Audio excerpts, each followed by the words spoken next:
Hello दोस्तों, कैसे हैं आप सभी। उम्मीद है आप सभी बहुत ही अच्छे होंगे। तो आज हम लोग पढ़ने वाले हैं जो यौगिक और मिश्रण में अंतर, क्या क्या यौगिक और मिश्रण में क्या क्या डिफरेंट होते हैं उसके बारे में आज देखने वाले हैं। सबसे पहले पढ़ेंगे, यही आज पढ़ने वाले हैं यौगिक और मिश्रण में अंतर। ठीक है, यौगिक और मिश्रण में अंतर हम लोग आज पढ़ने वाले हैं। तो देखिए, यौगिक और मिश्रण में अंतर देखने से पहले देखते हैं। तो देखिए क्या करेंगे, सबसे पहले एक ओर यौगिक और एक तरफ मिश्रण बना लेते हैं। इसको क्या करेंगे, टॉपिक। तो इसको मैं मिटा रहा हूँ, यौगिक और मिश्रण हम टॉपिक बना देंगे दो ठो। इधर क्या हो जाएगा, इधर मान लीजिए यौगिक मैंने बना लिया, यौगिक, और इधर क्या हो जाएगा, मिश्रण। बहुत अच्छे से आपको समझ में आएगा। देखिए क्या, देखिए एक एक पॉइंट आपको बहुत अच्छे से समझ में आएगा। देखिए यौगिक और मिश्रण में अंतर। सबसे पहला हम यौगिक और मिश्रण के बारे में थोड़ी सी जान जाएं। देखिए यौगिक किसे कहते हैं, जब दो या दो से अधिक पदार्थों या तत्वों को, ठीक है, जब दो या दो से अधिक पदार्थ या तत्वों को कि निश्चित अनुपात में मिलाया जाता है तो बना पदार्थ क्या कहलाता है, यौगिक कहलाता है। क्या इसमें क्या होगा, निश्चित अनुपात होगा। निश्चित अनुपात में दो या दो से अधिक पदार्थों को निश्चित अनुपात में मिलाकर बनाया जाता है, उसे क्या कहते हैं, यौगिक। और जब दो या दो से अधिक पदार्थों को किसी भी अनुपात में, इसमें क्या होगा, इसमें किसी भी अनुपात में, ठीक है, किसी भी अनुपात,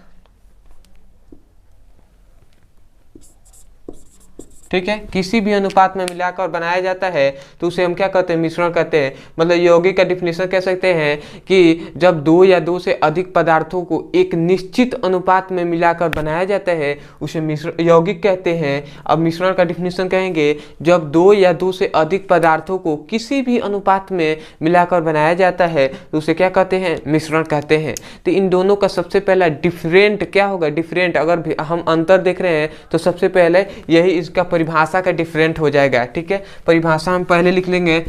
डिफरेंट जो होता है अंतर में, सबसे पहले परिभाषा की कुछ बातें लिखे जाते हैं। जैसे सबसे पहला डिफरेंट हम यही लिखेंगे, सबसे पहला, इसमें सबसे पहला क्या होगा,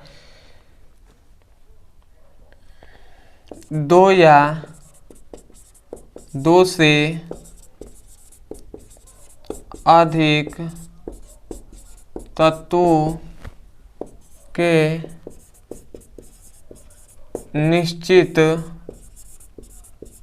अनुपात के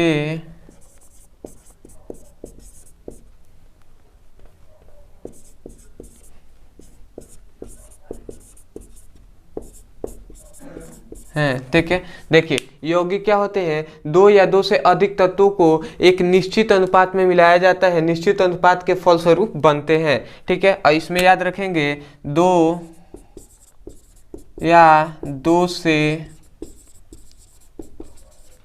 अधिक पदार्थ को किसी भी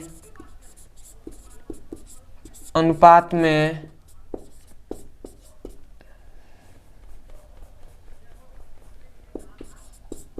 मिलने के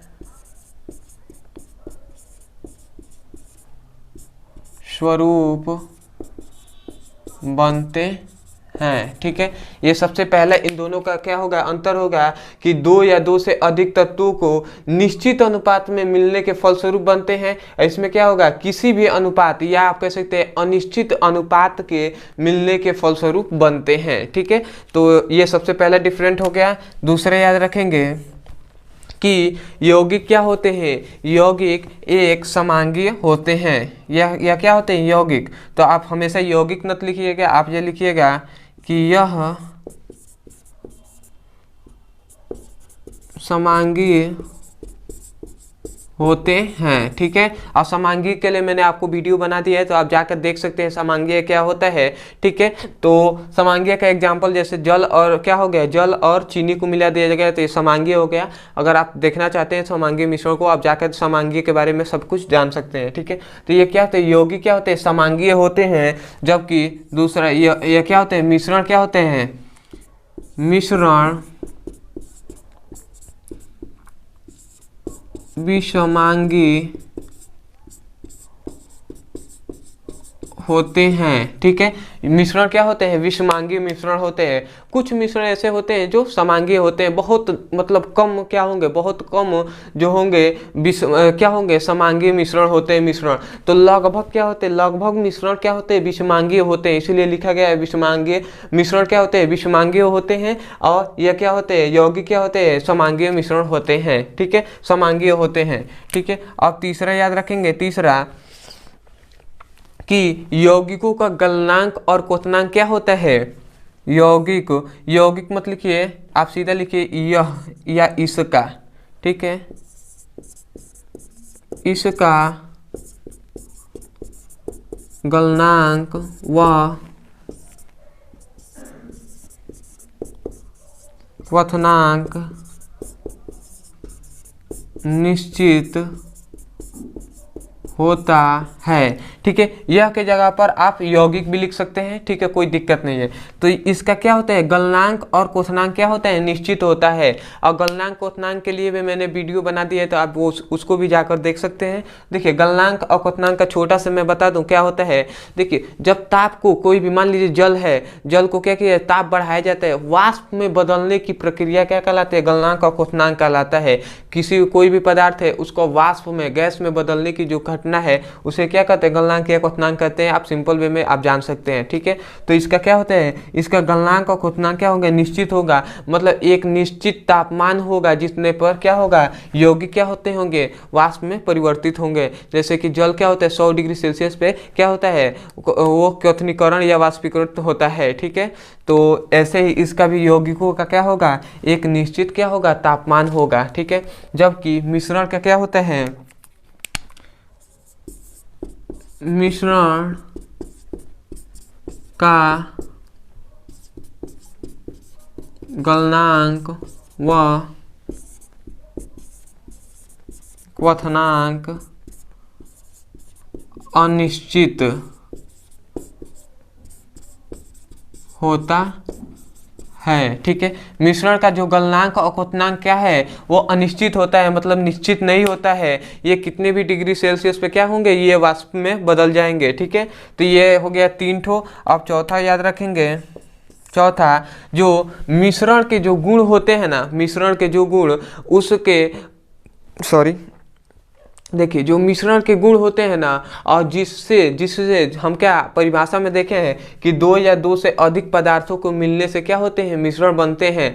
तो जो दो पदार्थ हैं, ये मान लीजिए दो पदार्थों से मिश्रण बन गया, तो वो दोनों पदार्थों का जो गुण होगा ना, वो मिश्रण के गुण से क्या होगा, अलग होगा। ठीक है, जो उन दोनों पदार्थों का गुण होगा और मिश्रण जो यौगिक का गुण होगा, ये दोनों में अंतर आ जाएगा। ठीक है, तो यही चौथा गुण आप याद रखेंगे कि यौगिक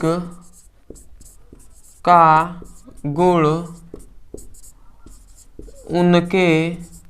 उनके मतलब किसके, यौगिक के। ठीक है, यौगिक का गुण उनके अवयव मतलब कण। ठीक है, उनके जो कण है या पदार्थ कह सकते हैं। ठीक है, कोई दिक्कत नहीं है। यौगिकों के गुण उनके अवयव के गुण से अलग होते हैं। मतलब यौगिकों का जो गुण होगा और यौगिक के जो क्या होंगे, कण होंगे, उनके गुणों से क्या होता है, अलग होता है। ठीक है, और इसका जबकि जो क्या होता है, मिश्रण का गुण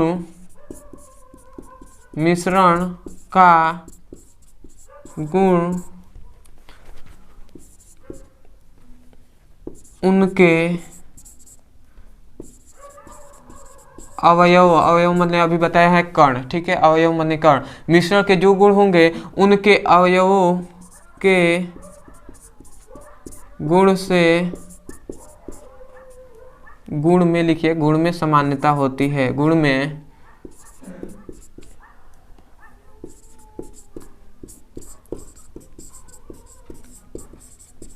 ठीक है। आप देखिए अगर आपको समझ में आता है तो आप कैसे भी लिख सकते हैं, कोई दिक्कत नहीं है, ठीक है। तो ये क्या कह रहा है, मिश्रण के जो गुण होंगे उनके अवयवों के गुणों के क्या होंगे, गुणों में क्या होंगे, सामान्यता होगी। मतलब मिश्रण का जो गुण होगा और जो मिश्रण दो पदार्थों या दो से अधिक पदार्थों से मिलकर बने हुए उन दोनों पदार्थों के गुण को क्या होगा, गुणों में सामान्यता होगा, मतलब दोनों के क्या होंगे, गुण सामान्य होंगे। तो ये हो जाएगा, ठीक है। और पांचवा याद रखेंगे कि जो क्या होते हैं यौगिक बनाने में क्या होता है, या तो ऊर्जा क्या होंगे, अवशोषित होंगे या तो उत्सर्जित होंगे, ठीक है। तो पांचवा गुण लिख लेंगे क्या कि यौगिक, ठीक है, छोटा से लिख रहा हूं क्योंकि जगह नहीं है, ठीक है।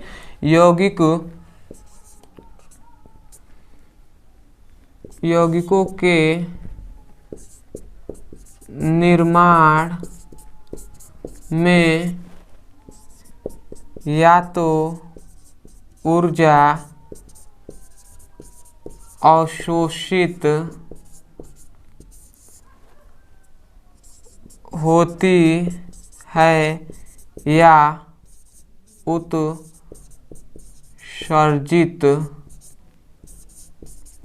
होती है, ठीक है। अगर नहीं दिखाई दे रहा है तो आप सिंपल से सुन के भी आप याद कर सकते हैं कि यौगिक जब बनता है, जब दो या दो से अधिक पदार्थ आपस में मिलते हैं तो उनके मिलने से या तो उसमें से ऊर्जा क्या होगी, निकलेगी। जब बनेंगे यौगिक तो उसमें से क्या होगी, ऊर्जा निकलेगी, या तो क्या होता है उसमें ऊर्जा आएगी, ठीक है, या तो उसमें अवशोषित होंगी मतलब उसमें ऊर्जा आएंगी, या तो उसमें से उत्सर्जित होगी मतलब उस पदार्थ जब बनेगा तो उसमें से क्या होंगे, यौगिक जो बनेंगे उसमें से ऊर्जा निकलेगी। यही इसका पांचवा गुण हो जाएगा।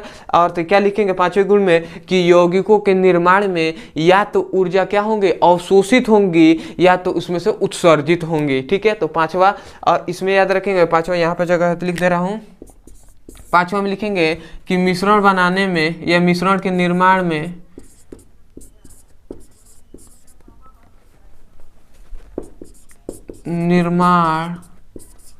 में न तो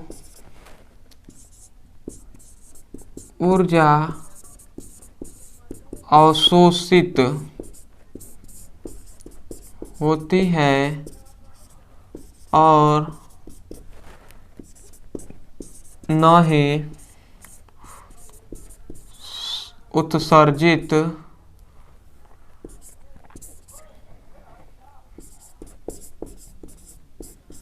होती है, ठीक है। तो मिश्रण का निर्माण जब होगा तो इसमें ना तो ऊर्जा आएंगी और ना ही इसमें से निकलेगी, परंतु जब यौगिक का निर्माण होगा तो या तो ऊर्जा उसमें आएंगी या तो उसमें निकलेंगी, दोनों में से कोई एक क्रिया जरूर होगा इसमें, या तो अवशोषित होगा या तो उत्सर्जित होगा यौगिक में। परंतु मिश्रण जब बनेगा तो इसमें ना तो उत्सर्जित होंगे ना तो अवशोषित होंगे, इन दोनों में से कोई क्रिया नहीं होगी, ठीक है। तो ये तो पांच तो इसका क्या हो गया, अंतर हो गया। छठा आप याद रख सकते हैं, छठा क्या है अंतर याद रखेंगे कि जो यौगिक होते हैं ना, यौगिकों को कणों को भौतिक विधियों द्वारा अलग नहीं किया जा सकता।